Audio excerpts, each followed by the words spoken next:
Ide, nossa maior missão. Você sabe qual é a sua maior missão? Você sabe? Ó. Por exemplo, a maior missão para um homem um dia foi ir até a lua, e ele conseguiu. A maior missão de um soldado que é mandado para a guerra é vencer a guerra, é defender seu país. A maior missão para o Albert Einstein foi provar a teoria da relatividade. E a maior missão para alguém que está na corrida é vencer. Mas qual que é a nossa maior missão? Qual que é a maior missão daqueles que creem em Cristo, que vivemos para Ele? Qual é a nossa missão? Qual é a nossa maior missão? Qual é o propósito? Qual é a missão que Deus nos deu? E para podermos entender qual é a nossa maior missão, precisamos ler Marcos 16, 15 ao 20. E disse-lhes: Ide por todo o mundo, pregai o evangelho a toda criatura. Quem crê e for batizado será salvo, mas quem não crê será condenado. E esses sinais seguirão aos que crerem em meu nome: expulsarão os demônios, falarão novas línguas, pegarão nas serpentes, e se beberem alguma coisa mortífera, não lhes fará dano algum, e porão as mãos sobre os enfermos e os curarão. Ora, o Senhor, depois de lhes ter falado, foi recebido no céu e assentou-se à direita de Deus. E eles, tendo partido, pregaram por todas as partes, cooperando com eles o Senhor e confirmando a palavra com os sinais que seguiram. Amém? A maior missão de um cristão é o ide. A nossa maior missão é o ide, porque a última orientação que Jesus nos deu para os seus discípulos foi: vão e cumpram, vão e preguem o evangelho para toda a terra, preguem o evangelho para toda a criatura. E o interessante aqui, quando Jesus diz criatura, ele se refere a pessoas. E ele diz assim, quando ele vai dizer a maior missão para os seus discípulos, ele diz assim: ide por todo mundo. Para que, Deus? Para que eu preciso ir para todo mundo? Para pregar o meu evangelho. A quem que eu preciso pregar? A toda criatura. E como eu disse, Jesus se refere a criatura como pessoa. Então, portanto, nossa missão é estar em qualquer lugar onde tenha pessoas que não conhecem a Cristo ali e anunciar o evangelho para ela. E pensando nisso, eu quero responder algumas perguntas sobre o id e como podemos cumpri-lo. A primeira pergunta que quero responder é: o que nós precisamos saber sobre o id? Jesus disse para os seus discípulos: ide. Mas o que eu preciso saber sobre essa missão? O que eu preciso saber sobre o id? O que é o id? E o id vem do verbo ir, ou seja, é andar, dirigir-se, partir, acontecer, condizer. É uma ação que os discípulos precisavam fazer e que nós precisamos fazer também. Vamos ver o que Jesus disse em Marcos 16, 15, como acabamos de ler. Disse-lhes: ide por todo mundo e pregai o evangelho a toda criatura. Aqui, Jesus não está sugerindo para que seus discípulos viajem para todo mundo, caminhem por todos os povos anunciando as boas novas. Não. Jesus não está falando assim: é o seguinte, eu vou embora agora, eu vou sentar do lado do Pai, à direita. Se vocês quiserem pregar o evangelho para toda criatura, se vocês quiserem pregar o evangelho como eu preguei aqui, vocês podem, tá? Eu estou dando o id para vocês, se vocês quiserem, recebem. Não. Precisamos entender que o id não é um pedido, mas é uma ordem. Jesus não falou assim, se vocês quiserem, mas falou: ide, vão. Jesus não deu uma escolha para eles, mas um mandamento. Jesus estava dando uma missão para os seus discípulos. E o mesmo Ele dá para eu e para você. É importante saber que o povo judeu estava todo misturado e espalhado por toda a terra. Muitos ainda não conheciam Jesus e as suas boas novas. Era preciso que os discípulos cumprissem o id de Jesus. Só assim todos os povos conheceriam o evangelho. E o mesmo se aplica a nós nos dias de hoje. Eu e você precisamos cumprir nossa maior missão, que é o id. Jesus não estava falando só para os seus discípulos, mas para mim e para você. Afinal de contas, quem já aceitou Cristo como seu Senhor e Salvador, que falou: Cristo, faça da minha vida o seu altar, ele automaticamente se torna um discípulo, e automaticamente se enquadra no id de Jesus, se enquadra nessa missão. Se você já rendeu a vida para Cristo hoje, então essa ordem também é para você. Então testemunhe com a sua vida, testemunhe o que Cristo fez na sua vida. Seja uma testemunha de Cristo, seja um reflexo de Cristo. Fale para seus amigos sobre Cristo, fale para seus amigos sobre a graça de Deus. Vá no seu trabalho, testemunhe o que Cristo fez na sua vida e o que está fazendo na sua vida. Talvez na faculdade. Eu acredito que tem muitas pessoas na faculdade que ainda não conhecem a Cristo. E Deus te colocou lá para você ser um instrumento lá. Já parou para pensar nisso? Também pode ser no Uber. Estou andando de Uber, depois do link. Então peguei o Uber, vou para casa. Fala de Cristo lá. Fala: oi, boa noite. Pequenos atos que já está evangelizando.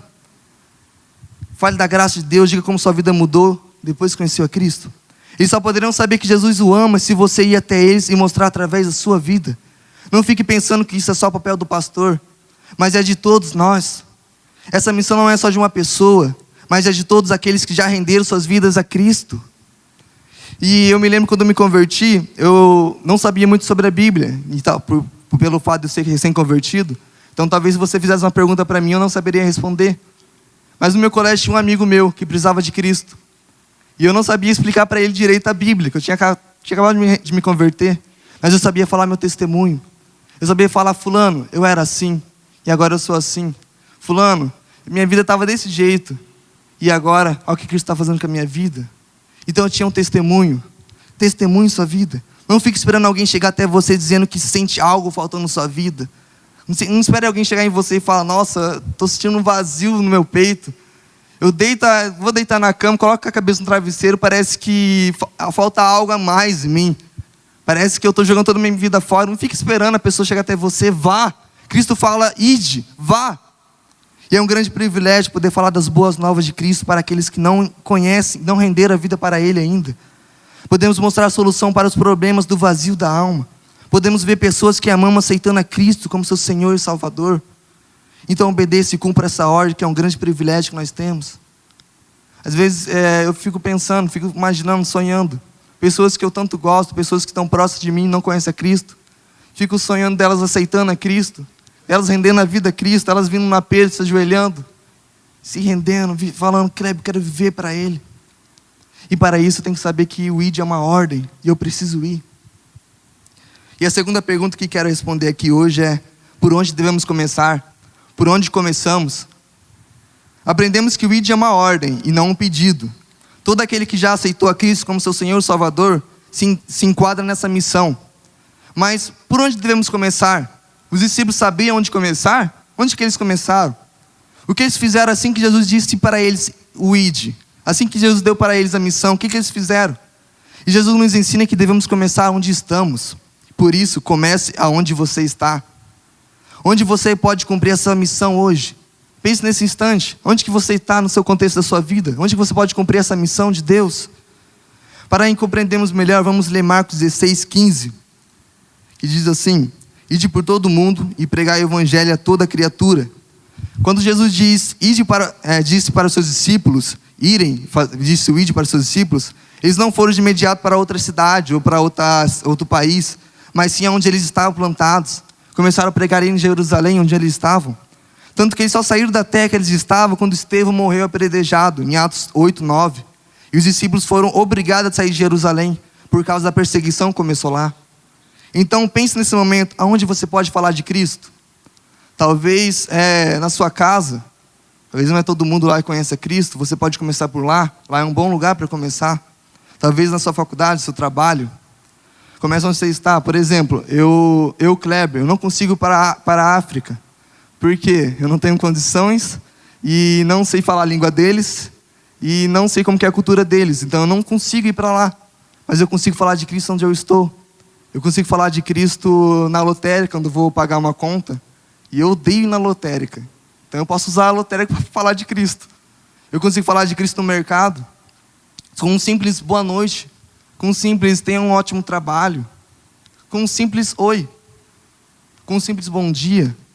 Então onde você pode falar de Cristo? Avalie hoje o seu contexto da sua vida e veja quem precisa ouvir sobre a graça de Deus. E começa onde você está.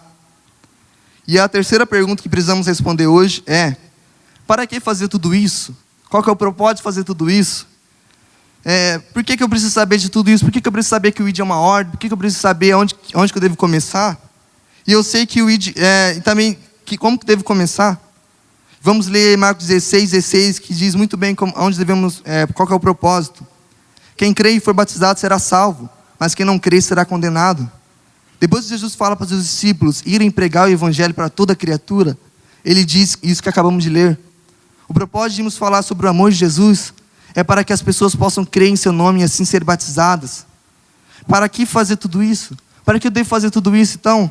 Para conduzir o maior número de pessoas a Cristo. O propósito de saber tudo isso, o propósito de cumprir o ID, o propósito de cumprir a minha missão é para conquistar o maior número de pessoas para Cristo. É para quando chegar no céu, olhar, nossa, Deus me usou para trazer todas essas pessoas. É conquistar o maior número. Essa é a nossa missão. Do mesmo jeito que alguém já orou por você, ou até mesmo falou sobre Jesus para você um dia, nós precisamos fazer isso com as pessoas incrédulas, as pessoas que não conhecem a Cristo ainda, a fim de que elas sejam salvas por Cristo. E como posso fazer isso? Em primeiro, ore por ela. Ore por ela. Tenha um momento diário orando pela pessoa e até orando com a pessoa, se ela dá liberdade. Pergunte se ela está bem. Pergunte se ela tem algum pedido de oração. Se importe com ela. E eu me lembro também quando eu estava no fundamental, e eu tinha um amigo meu, que a gente tinha entre 9 a 10 anos, e ele era ateu. Ele se dizia ateu. E ele estava passando por uma fase da vida dele que o tio dele era drogado. E a família dele estava sofrendo bastante com isso. E eu consegui entender o que ele estava sentindo, porque eu também tive um tio drogado, um tio viciado em drogas, que acabou morrendo por causa disso. E daí eu falei para minha mãe, ela falou, vamos orar por ele. Daí eu orei, nós oramos por ele. Daí no outro dia eu fui no colégio, e no fundamental, na minha época, a gente ia lá na quadra e cantava o hino nacional, e de lá a gente pegava a fila com a professora e ia na sala. E durante a fila, eu falei para ele, fulano, eu estou orando por você. E eu fiquei surpreso com a reação dele. Ele regalou o olho. Nossa, Kleber, sério? Continua orando por mim, então. E aquilo me comoveu muito. E depois daquele dia eu aprendi. Vou falar para todas as pessoas que eu estou orando por ela. Eu vou fazer questão que as pessoas saibam que eu estou orando por ela, que tem alguém que se importe com ela. O que é melhor do que orar pela pessoa? Então fale para a pessoa, eu estou orando por você. Me importo com você, eu intercedo por você. E em segundo, conte seu testemunho. Conte como Cristo mudou sua vida, como você era antes dele. E diga aqui o que ele pode fazer na vida da pessoa. Tem pessoas que você consegue alcançar, que eu nunca vou conseguir alcançar.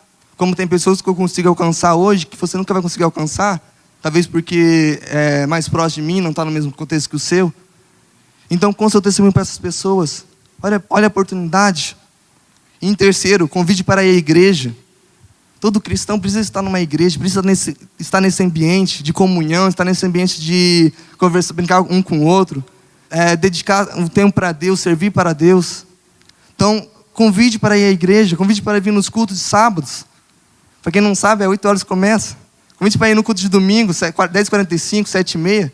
Aliás, outra propaganda. Convide para ir no Worship Night, dia 29. Fala, vai ter um evento musical, vamos lá. Convida ele para vir para a igreja. Cumpra sua missão sendo um instrumento de Deus, para que Ele possa salvar vidas, assim como salvou a nossa. E por fim, quero responder essa pergunta. Qual recurso nós temos? Que recurso nós temos para falar de Cristo? Que ferramenta posso usar para falar de Cristo? O que tem para me auxiliar para falar de Cristo? Precisamos entender que Cristo nos deu a ferramenta para falarmos do Evangelho dEle. Temos as condições suficientes para testemunhar a sua maravilhosa graça. Nós temos a ferramenta, nós temos o recurso. E antes de responder, vamos ler Marcos 16, 17 ao 20, que diz assim: esses sinais seguirão aos que crerem. Em meu nome expulsarão os demônios, falarão novas línguas, pegarão nas serpentes, e se beberem alguma coisa mortífera, não lhes fará dano algum. E porão as mãos sobre os enfermos e os curarão. Ora, o Senhor, depois de lhes ter falado isso, foi recebido no céu e assentou-se à direita de Deus.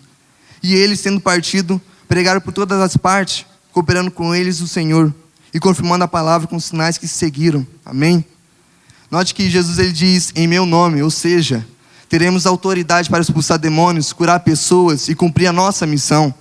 E quando Jesus diz que nenhuma serpente ou coisa mortífera nos trará algum dano, ele está usando uma figura de linguagem, que significa que nada poderá nos ferir, porque teremos toda a autoridade no nome de Cristo sobre nós. Marcos encerra seu livro dizendo que Jesus, depois de ter falado sobre o ID para os seus discípulos, subiu ao céu e sentou à direita de seu Pai. E o interessante aqui é que logo em seguida os discípulos não ficaram ali parados, não ficaram ali falando, nossa, que coisa bela, Jesus subindo, olha que coisa bonita. Nossa, que palavras belas que Jesus acabou de nos falar.